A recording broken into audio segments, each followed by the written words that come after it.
안녕하세요. 내면 탐험 모리스입니다. 혹시 상대의 부탁의 말이 강요처럼 느껴진 적이 있으신가요? 마치 내가 그 부탁을 받아들이지 않으면 안 될 것 같은 분위기, 이 상대가 화를 낼 것 같은 두려움이 느껴진 적이 있으신가요? 그렇다면 부탁과 강요의 차이는 뭘까요? 비폭력 대화에서는 표현은 부탁이지만 거절을 받을 마음이 없거나 상대가 나의 부탁을 들어줘야만 한다고 생각한다면 그것은 강요일 가능성이 높다고 보고 있습니다. 이와 반대로 강요의 언어를 사용하더라도 거절 또는 다른 제안을 할 수 있을 만큼 충분한 신뢰와 연결이 있는 경우에는 부탁이 될 수 있다고 하죠. 즉, 강요와 부탁의 주요 차이점은 표현이 아닌 관계가 얼마나 연결되어 있고 힘의 평등을 우선시하는지에 따라서 구분이 된다고 볼 수 있습니다. 오늘은 이 부탁과 강요에 대해서 좀 더 구체적으로 알아보고, 그리고 우리가 그 힘의 관계에서 내가 위에 있을 때 혹은 아래에 있을 때 이 강요를 부탁으로 어떻게 전환할 수 있는지, 그런 실습들을 좀 같이 해보도록 하겠습니다. 우선 강요 같은 경우는 우리가 의도적이든 아니든 우리가 원하는 것을 추구할 때 다른 사람에게 대해 일종의 힘을 사용하려고 할 때 나타납니다. 혹은 내가 사용하면서도 사용하는지 모르는 경우가 있죠. 강요하는 사람의 심리적인 작용을 보면 상대가 나의 부탁을 들어주지 않으면 나의 욕구나 가치가 충족되지 않을 것이라는 두려움을 경험한다고 합니다. 그래서 힘을 사용해서라도 상대방이 내 요구를 듣게 하고 싶은 것이죠. 그래서 상대방이 처벌에 대한 두려움을 느끼게 한다거나 죄책감이나 수치심을 유발하는 말을 사용해서 상대방이 복종하거나 반응을 이끌어내기도 합니다. 이렇게 강요를 자주 사용하는 사람은 타인뿐만 아니라 자신에게도 이미 하고 있을 가능성이 큽니다. 당연히 너가 뭐뭐 해야지, 너는 이걸 해야만 해. 이런 강요의 목소리는 성장 환경, 사회 문화적 환경에 따라 형성되었을 가능성이 큽니다. 예를 들면 남자는 눈물을 흘리면 안 돼. 여자는 집안일을 잘해야지. 너는 좋은 대학을 가야만 인정받을 수 있어. 너가 희생해야 돼. 이런 표현과 같이 말이죠. 반면에 이 부탁은 앞선 영상에서 배운 우리의 느낌과 욕구에 기반해서 나에게 가장 중요한 가치와 욕구가 무엇인지 인식하고 상대방에게 요청하는 것입니다. 그리고 우리가 느낌과 욕구에 기반해서 상대방에게 부탁하면서 상대의 욕구까지 존중할 수 있다면 우린 서로의 어떤 자율성을 지지하면서 상호성으로 좀 연결될 수 있습니다. 만약 우리가 관계나 일상에서 우리에게 중요한 가치나 욕구를 소외시키고 있다면 마셜 로이센버그는 우리가 그 욕구를 표현하고 있지 않기 때문이라고 말했습니다. 그럼 부탁을 어떻게 해볼 수 있을까요? 비폭력 대화의 부탁에는 연결 부탁과 행동 부탁이 있습니다. 이 연결 부탁은 서로의 욕구를 이해하고 배려하기 위해 충분한 신뢰가 구축하는 것을 목적으로 표현하는 것입니다. 우리 표현이 의도한 대로 전달되었는지 확인하기 위해 반영이나 솔직한 표현을 요청할 수 있습니다. 예를 들면, 제가 지금까지 공유드린 내용을 어떻게 이해하셨을까요? 아니, 이와 유사하게 내가 말한 내용에 대해 당신에게 중요한 것이 충족되지 않는다면 어떤 것일까요? 혹시 내가 한 말을 듣고 마음이 놓이는 부분이 있을까요? 라고 물어볼 수 있습니다. 반면에 행동 부탁 같은 경우는 욕구를 충족하기 위한 구체적이고 명확하고 실행 가능한 행동을 제안합니다. 예를 들면 오늘 밤 8시에서 9시 사이에 다시 전화해 주시겠습니까? 와 같이 실행 가능한 요청은 우리의 욕구를 충족시킬 가능성이 훨씬 더 큽니다. 그러나 나를 조금 더 배려해 줄래? 와 같은 표현은 우리가 원하는 것을 명확하게 전달하지 못합니다.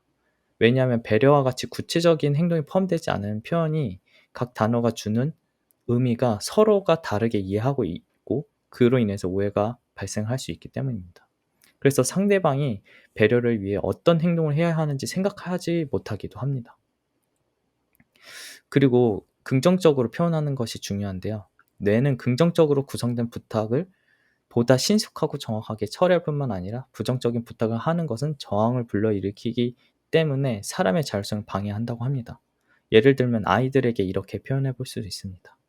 침대 위에서 뛰는 것을 그만둘 의향이 있니? 라는 표현이 만약에 긍정적이지 않다면은 우리는 이걸 긍정적으로 바꿔서 "밖에 있는 트램플린에서 뛸 의향이 있을까?"라고 물어볼 수가 있습니다. 이러한 부탁을 잘하기 위해서는 자기 자신과의 연결과 자기 공감이 도움이 됩니다. 왜냐하면 이 자기 연결과 자기 공감은 내 안에 어떤 욕구가 가장 살아 움직이는지 명확히 하는 데 도움이 되기 때문이죠. 만약 제안한 구체적인 방법이 충돌하는 것처럼 보이는 경우가 있습니다. 그때 우리가 이런 욕구를 발견함으로써 서로의 욕구가 연결되는 대화를 통해서 가능한 방법을 찾아 나갈 수도 있죠. 만약 해결 방법이 나오지 않는다면 우리가 이 욕구를 충족하려는 우리의 노력을 있는 그대로 받아들이면서 해결되지 않은 문제들을 충분히 애도할 수 있는 선택도 할 수 있습니다. 오늘 내용을 정리를 하면은 우리의 부탁과 강요는 결국 우리의 욕구를 충족하기 위한 모든 시도라고 볼 수 있습니다. 그렇지만 우리가 이 부탁과 강요를 구별할 때 이거를 배움으로써 자기 연결이나 어떤 정직하게 표현하는 거, 솔직하게 표현하고 어떤 이 공감의 도구를 통해서 좀 더 우리가 부탁에 가까운 표현을 할 수 있다라는 것을 배웠습니다. 그리고 이 부탁과 강요를 구분이 된다면은 우리가 이 힘의 불균형, 누가 힘의 역학에서 좀 더 위에 있는지, 그렇다면 우리가 이 힘의 역학에서 조금 더 평등하게 가져갈 수 있는지, 이러한 것들에 대한 인식을 키울 수 있습니다. 오늘 연습은 그런 힘의 불균형 속에서 부탁하기인데요. 이 힘의 불균형에서 부탁하는 것들은 사실 우리가 많은 경우 이런 힘의 불균형이 있다는 것조차 인지하지 못한 채 부탁을 하는 경우가 있습니다. 혹시 부탁을 받는 경우도 있기도 하죠. 그래서 오늘 연습을 통해서 이런 힘의 역학을 이해하고 그리고 그걸 성찰하는 시간을 가지도록 하겠습니다. 만약 글로 작성을 하는 것을 즐기신다면 어떤 조용한 장소랑 펜과 종이를 준비해 주시기 바랍니다. 만약 내가 글로 작성하는 것이 불편하다. 그렇다면은 머릿속으로 생각하면서 지금 저의 어떤 가이드를 따라가시면 도움이 될 겁니다. 만약에 내가 힘의 역학에서 위에 있을 때를 가정하고 진행을 해 보겠습니다. 이런 경우는 내가 직장에서 상사의 위치에 있거나 아니면 연인 관계에서도 내가 조금 더 우위에 있을 경우가 있습니다. 또는 가족에서도 내가 힘의 역학에서 위에 있을 때도 있죠. 아니면 혹은 상대방이 그렇게 느낄 수도 있습니다. 그 위치만으로도 사실 힘의 역학이 위에 있다고 상대방이 느낄 수도 있죠. 어떤 상황에서 내가 조금 힘의 역학에서 위에 있었는지를 한번 떠올려 보시겠어요?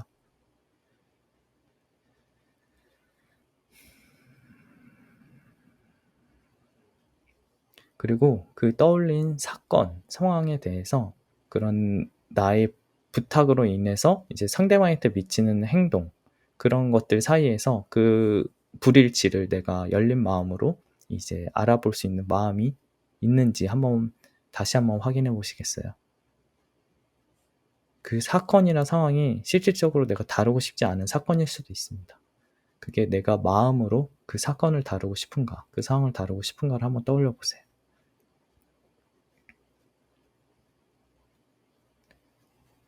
그리고 그 구체적인 상황에서 만약에 내가 그 상대방에게 부탁을 했을 때 그 사람이 받아들이지 않을 때 나한테 어떤 일이 일어날까요?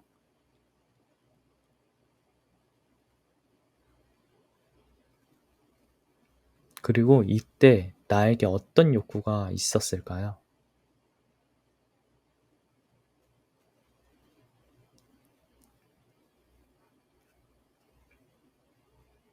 그리고 그 욕구에 기반해서 상대방에게, 그 사람에게 내가 어떤 종류의 부탁을 하고 싶으세요?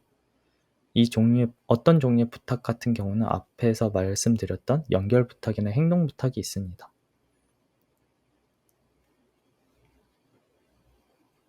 그리고 그 부탁에 기반해서 한번 표현해 볼 수가 있습니다. 사실 이게 비폭 대화를 배우지 않은 사람들 입장에서는 조금 어려울 수가 있을 겁니다. 그래서 머릿속으로 생각하는 게 쉽지 않을 수가 있기 때문에 글로 써 보는 게 조금 더 도움이 되실 수도 있을 것 같고, 만약에 제 사례로 제가 좀 예시를 보여 드린다면은 저는 이런 사례를 좀 들어볼 수가 있을 것 같아요. 제가 회사에서 직장 동료가 있죠. 그리고 저는 프로젝트 매니저로서 있고 프로젝트에 참여하는 구성원들이 있습니다. 그 프로젝트 구성원이 예를 들어 저희가 마감 기일이 남았는데 그거에 대해서 제가 어떤 업무적인 요청을 했어요. 왜냐하면 저는 시간이 마감이 많이 남지 않았고 그리고 제 마음은 좀 조급한 거죠. 근데 그 프로젝트 구성원이 이거를 조금 더 빠르게 진행을 해서 마감 기한을 마치기를 바라는 마음이 있었어요. 이때 어떤 저의 그러니까 빠르게 좀 더 반응을 해 달라. 이건 어떻게 보면 좀 구체적이지 않을 수가 있죠. 이런 저의 부탁에 대해서 상대방이 받아들이지 않을 때 저는 마음이 더 조급해지는 거죠. 그리고 상대방이 좀 이거를 해 줬으면 하는 어떤 강요의 마음도 좀 들기도 하죠. 이때 저의 욕구는 이 업무에 대해서 좋은 성과를 내기를 바라고 어떻게 보면 인정의 욕구가 있었을 수도 있습니다, 이것에 대해서. 그리고 상대방이 나의 그런 부탁에 대해서 좀 수용해 주길 바라고 저의 입장을 이해해 주기를 바라는 어떤 욕구도 있을 수도 있죠. 이때 저는 그 사람에게 이런 종류의 처음에 연결의 부탁을 해볼 수가 있을 것 같아요. 제가 지금 이 프로젝트가 마감 기한이 다가와서 제가 좀 마음이 조급해지고 이 프로젝트를 마감 기한 안에 잘 마무리하고 싶은데 지금 당신이 하고 있는 일이 이 프로젝트 안에서 좀 좀 더 빠르게 진행이 될 수 있도록 하고 싶은데 혹시 제 이야기가 좀 어떻게 들릴까요? 이렇게 연결 부탁을 좀 해볼 수도 있을 것 같고 만약에 이런 연결 부탁을 듣고 이제 그분이 어떤 대답을 하시겠죠? 그러면 그때 이제 구체적인 행동 부탁으로 넘어갈 수 있을 것 같아요. 주로 이제 잔디로 제가 메시지를 보냈을 때 답변이 빨리 왔으면 하는 바람인데 그러지 않을 때가 제가 쪼끔 마음이 조급했었는데 그러면 잔디를 좀 주기적으로 뭐 10 분, 20분 주기적으로 쪼끔 잔디를 잘 체크를 해 주실 수 있나 이런 구체적인 행동 부탁을 해볼 수가 있을 것 같습니다. 근데 이런 부탁들이 꼭 상대방이 들어줘야만 하는 것이 아니라 이런 부탁에 같이 부탁을 통해서 같이 방법을 찾아 나갈 수 있는 기회가 되는 것이죠. 이런 예시를 좀 얘기해 볼 수가 있을 것 같고 혹시 이런 힘의 역학 위에서 있을 때 사례를 들었을 때 좀 어떠신가요? 실질적으로 해 보시면은 쪼끔 기존에 내가 하던 부탁과 어떻게 다른지 좀 차이점을 확인해 보는 시간이 되셨을 수도 있을 것 같아요. 두 번째로는 힘의 역학의 아래에 있을 때인데요. 우선 젊은 사람일 경우는 주로 이 힘의 역학의 아래에 있을 때를 좀 더 많이 경험하는 경우가 있을 것 같아요.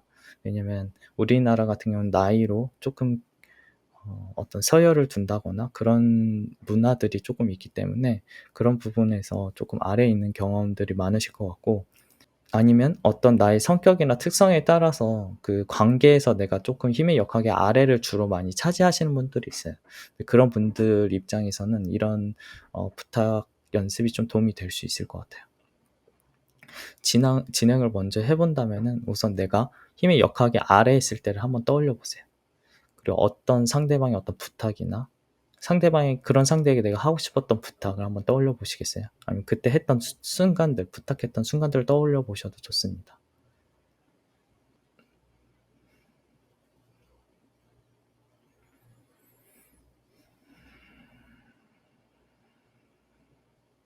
혹시 그런 구체적인 상황이 떠올랐을 때 그때 나의 존엄성 그러니까 나 자신을 좀 보호하면서 있는 그대로 내 자신을 좀 지켜 나가면서 그런 이 관계에서 좀 평등하게 흘러갈 수 있도록 상대방으로부터 오는 부탁에 대해서 내가 좀 강요로 좀 받아들이지 않고 내 자신을 지키면서 좀 있는 그대로 존재할 수 있는 방법이 무엇이 있을까요?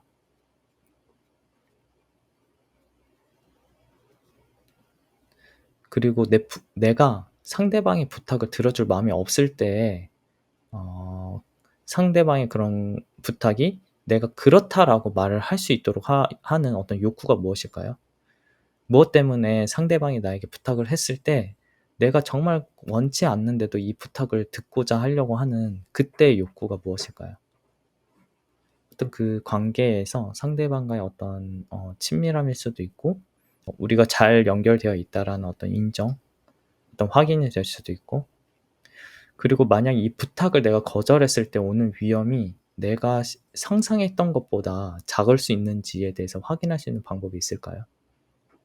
그 상대방의 부탁을 내가 한다고 했을 때 그 위험에 대해서 우리가 막연하게 인지하는 경우가 있어요. 그래서 그런 것들에 대해서 실질적으로 구체적으로 쪼끔 더 상상을 해 봤을 때 '이게 생각보다 그렇게 위험하지 않구나.'라고 내가 판단할 수 있는 방법.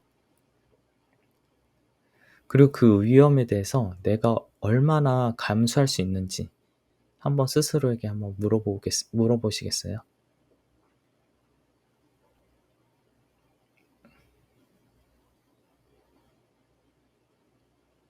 그리고 이런 과정을 거치면서 나 자신한테는 어떤 점을 좀 바라세요? 이 부탁을 내가 들었을 때 내 자신에게 바라는 점.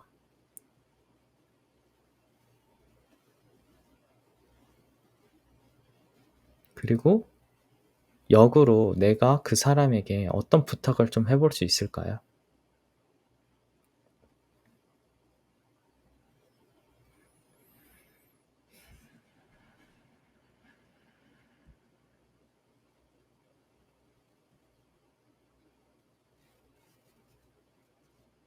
네.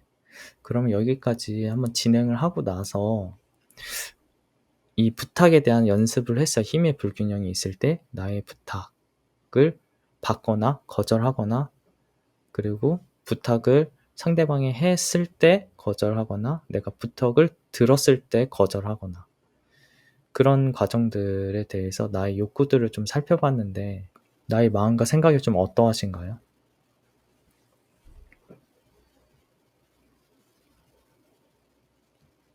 오늘 이런 연습을 통해서 과거와 다르게 미래의 어떤 부탁과 관련돼서 부탁을 하거나 거절을 할 때, 그리고 거절을 들을 때, 이때 과거의 나와 좀 다른 반응을 좀 확인할 수 있는 기회가 되실 거라고 저는 보고 있어요. 그래서 앞으로도 좀 이런 순간들을 좀 잘 떠올리고 연습했던 것들을 기반으로 좀 일상생활에서 적용해 보시기를 권해 드리고, 그리고 오늘도 이런 실습을 좀 참여해 주셔서 감사하고, 스스로에게 좀 감사하다는 표현, 고맙다는 표현을 좀 하면서 영상을 마무리하도록 하겠습니다. 네, 감사합니다. 다음 시간에 뵙도록 하겠습니다.